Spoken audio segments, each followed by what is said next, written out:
What's going on? I'm Mercaba18. We are back for our fifth and probably final build of Season 4. This is the first season in which I will have completed all 5 classes. It's very exciting, very fun season. Can't wait to see what Season 5 holds and what the future holds for Diablo with the expansion coming soon. Don't forget, I live stream this game over on Twitch and TikTok. Make sure to hit that sub button if you haven't already. 97 or 98% of the people who watch these videos do not hit the sub button. So if you like the content, let me know. Hit that sub button. It's absolutely free. So let's do a couple of things. First of all, I am going to link the build planner like you see here, right to the direct bottom of this video. So let's dive right in. Obviously, if you can get it, Harley Quinn's crest here for your gear. This is going to be, by the way, probably should tell you, this is going to be a hardcore barbarian build based around thorns. If you can get Harley Quinn's crest, huge damage reduction, cooldown reduction, all the things you want, max life, which is one of the most important stats with this build. And then you get the flat damage reduction, you get +4 to all skills. Super, super incredibly good item, even without being able to temper it. The only thing that I would recommend, if you can't get a Harley Quinn or you don't have one, use the basic skills, generate 20% damage reduction for 7 seconds, because a lot of this build centers around bash and not needing to core skill. So you'll use that and have almost 100% uptime. Obviously, the centerpiece of this build is Razor Plate here. You're going to be able to do all kinds of thorn damage there, and then have that lucky 10% chance to do insane amounts of damage. We're going to go Needle Flare on our arms here, which gives the Thorns a chance to deal AoE to all enemies around you. And then, so like, for example, in that scenario, one enemy hits you and nothing else hits you, it does Thorns to everything at the same time. But that is a chance to, so you want to put that on there.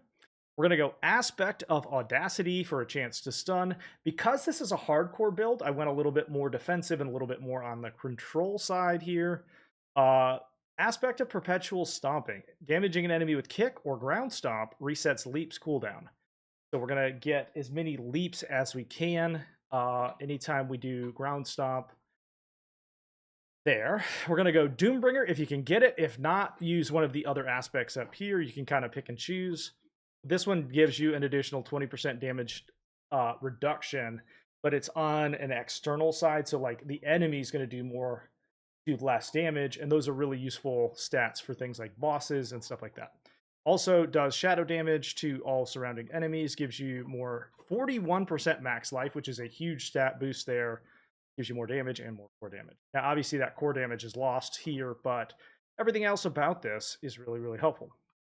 On our second one-hander, we're going to go Accursed Touch for a chance to inflict Vampiric Curse and deal additional damage upon the release of them anytime. And the main reason we're doing this too is for the vulnerability queue there, which we will talk about more into the Paragon board. And then we're going to go Grandfather here, but obviously if you can't get Grandfather, and you please forgive me, my dog is over here playing with his toy and barking at it. So if you can't get Grandfather, go with one of the other aspects or some of the other aspects that add either offensive or defensive here. But if you can get Grandfather this deep into the season, super useful. It gives you that max life, the damage, the crit strike chance, everything. Basic skills for rapid aspect gain attack speed, because this is all basic and thorns essentially, and then everything else is about survival. Aspect of Berserk Ripping. Whenever you deal direct damage while berserking, you inflict bleed. Now that's just there to give you a little bit extra boost because Thorns and Bash are the main sources of damage here, so this gives you a little bit of a dot. And then we go Bold Chieftain to give us more chances to get shouts back up. And on here, we're going to go with the big one, which is Death Wish Aspect gains 8,000 max Thorns while berserking. Now, you should have close to 100% uptime on berserking with this build, so you should just gain that. Now, that's also going to increase more and more as we build throughout this, and you'll see why in a minute. In terms of armor, we're going to go max health because that is one of the most important stats. In terms of weapon, you can go vuln damage, you could go crit damage. It really just depends. And then obviously with your amulets and rings, you just use whatever resistance or armor to help max those out. Remember, the cap for armor is 9,200. Resistance is 70 for each one. So whatever ones you're lacking in, use either armor or resistances for those. And then we are going to come down here and you can kind of see you get the talents. Let's talk about what the skill tree looks like here. We're going to go 5 out of 5 bash into enhanced. Whenever you stun a bashed enemy, it grants max life, double this amount when using two-handed weapons. After critically striking 4 times, it becomes an overpower on your core or weapon mastery. And we're obviously going to be using weapon mastery down here. But that is where we're going to go with that one. We're going to go ground stomp here.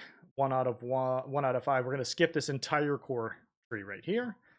Go to duration increase there. Go to reduce the cooldown of your ult for each enemy hit. Now, these are the most important passives in this entire build. So you're going to go imposing presence, gaining extra life.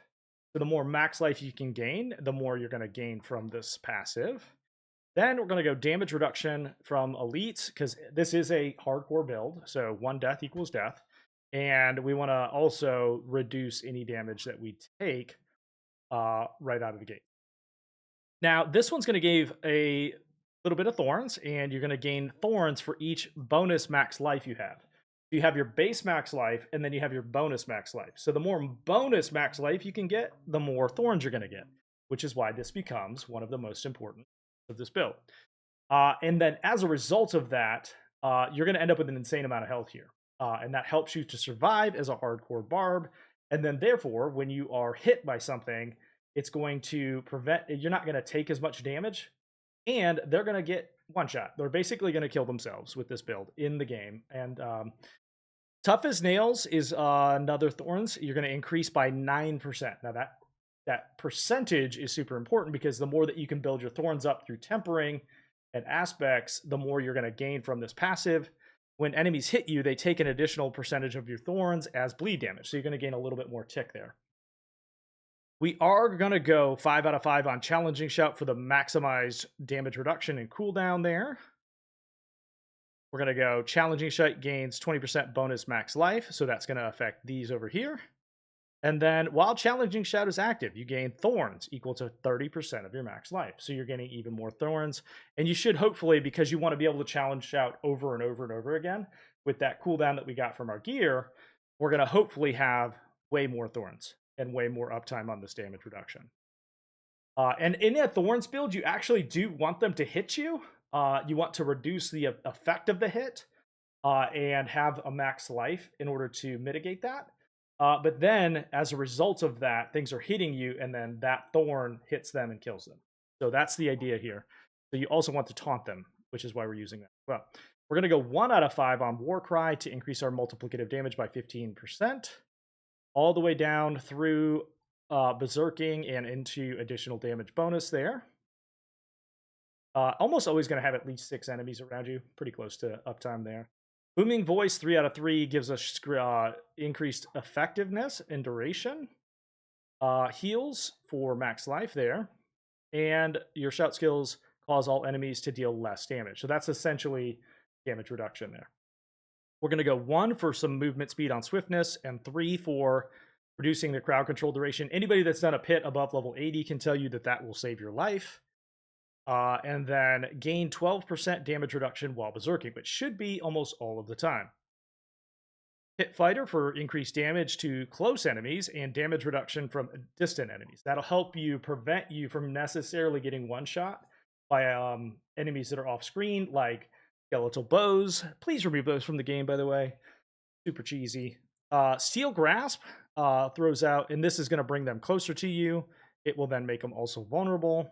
And then you're going to gain berserking if you use it. Now, between all of this and some of the things that we're going to get on the Paragon board, you should have all of your enemies almost always vulnerable at all times, so that they're taking higher damage from thorns. Then we're going to come down and grab Wrath of the Berserker, Prime Wrath, to gain movement speed and Fury Gem. We're going to gain increased damage bonus up to 100%. And then we're going to go Unconstrained, increase the maximum duration, and increase its damage bonus by 100%. So berserking means that we're going to go very, very hard when we are angry. All right, so let's talk about our Paragon board. This is a little bit of an untraditional Paragon board because we're going to take any chance we can get. There's a lot of like 2%, 4% max life. you're going to take all of those. If you see them, use them, because that is a very, very important stat here. We're going to come up and grab this max life. We're going to grab this physical damage. Thorns, by the way, are physical damage. So anytime you see that, that's going to help increase that as well. Max life, all of these are going to fill out. We're going to come up to our first glyph, which is going to be ire. 5 strength increases our berserking damage, or damage while berserking, by up to 5.3% per strength. So we grab all the strength that we can, grab some of the physical damage, and if you need the armor, you can maybe grab these nodes. If not, skip them. We're going to grab this physical damage and some of this damage while berserking here.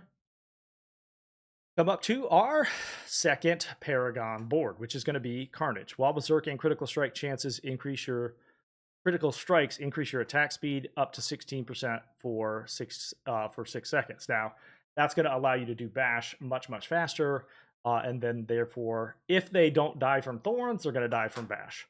So we're going to come over here. We're skipping this berserk duration. You could make a case for it, but we're skipping that one. We're going to grab Carnage. We're going to grab damage while berserking all over here. We're going to skip this one just because it doesn't include any kind of max health. If it was max health, we would grab it. We're going to grab our second glyph, which is Territorial. Gain any damage increase from close enemies, and then damage reduction from close enemies. So by the end of this, you should have a lot of health, and then when you do get hit, it's going to one-shot them, and therefore you're gonna also take less damage from those hits. We're gonna skip these cold resistances, and we're gonna skip this enraged over here. Come over to our third board, which is Decimator. Each time you make an enemy vulnerable, your damage is increased by 10% for 5 seconds. When you overpower an enemy, it makes them vulnerable and grants an additional 10% bonus for 5 seconds. Now, keep in mind, because you have so much health, overpower actually does matter here. So you're going to overpower quite a bit more than you normally would.